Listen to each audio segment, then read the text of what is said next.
It's been 4 years since we began, Cedarville started having a conversation about possibility of joining NCAA Division II. During that time, our application was accepted in 2009. Since then, we've been candidacy year 1, candidacy year 2, and this year we've been provisional. That kind of led us, that led us to a telephone call this afternoon at 1 o'clock. And a little over an hour ago, myself, Mark, a number of others in our athletic offices, Dr. John Grady from Nebraska, we were all on a conference call with Jess Rigler and Dan Calandro from the NCAA. I won't quote, I guess, Jess, but Jess basically said that we have done a fantastic job. He said that he's had a very enjoyable time working with us over the last 3 years now, and that Cedarville University was approved by the NCAA membership committee to move into full active membership officially on September 1, 2012.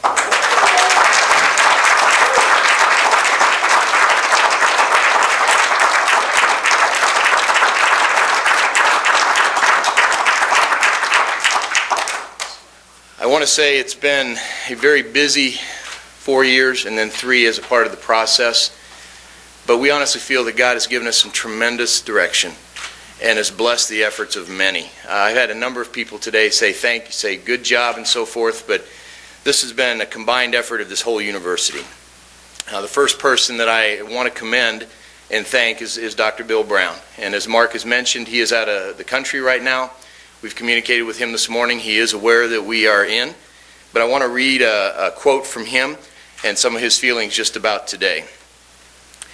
He says, "Today is a significant day in the life of Cedarville University because it signals the end of a rigorous 3-year process of approval and the beginning of our formal membership as a member of the NCAA. With our status affirmed by the NCAA, Cedarville is positioned athletically to help the university achieve its vision of becoming one of the most influential Christ-centered universities in the country." I want to make sure that we say and that everybody understands that as we make this move, we are committed to maintaining the mission of Cedarville University. Cedarville is a Christ-centered learning community, and that will now continue in a different arena. And that's very important that we make sure that people understand that. Our goal is to be leaders in the NCAA as we continue our emphasis on glorifying God through our excellence in education, individual growth, and leadership development. None of that will change.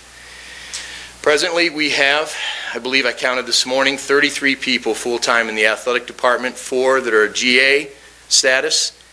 We have almost 320 athletes in 16 sports, and we're committed to doing what we need to do for our student athletes as we move forward. I want to say, and I'm just about finished, but I do want to say thank you to a number of people. First of all, as I've already mentioned, Dr. Brown and Dr. Grady. I also want to thank our trustees, our administrative council. Many decisions went into this day, and thanks to each of them for their support as we've moved through it. In addition, I also want to say thanks to our athletic department. You see many of the coaches around us here. This has been a lot of work for them, and they've all done a great job. They've been very successful, and they're a very big part of that. In addition, I'm not going to mention them all, but our compliance committee, which our compliance coordinator Drew Howard supports and coordinates, our compliance committee has had a tremendous amount of work over this last 3 years. And then as we move forward, I want to thank 2 people. I thank all of our athletic staff, first of all, as I said, not only our coaches, but also our office staff. I also want to thank 2 people that have done a tremendous job. One is Chris Reese, our associate AD, who wasn't always real involved with the NCAA process. He was pretty involved, but not as much as maybe some others. But what he has done has freed me to be more involved with this process, and he's done a great job over the last 3 years. In addition, I also want to thank our compliance coordinator, Drew Howard. Drew was not a compliance coordinator before he came to us. He is now and has been for 3 years. He's done a fantastic job.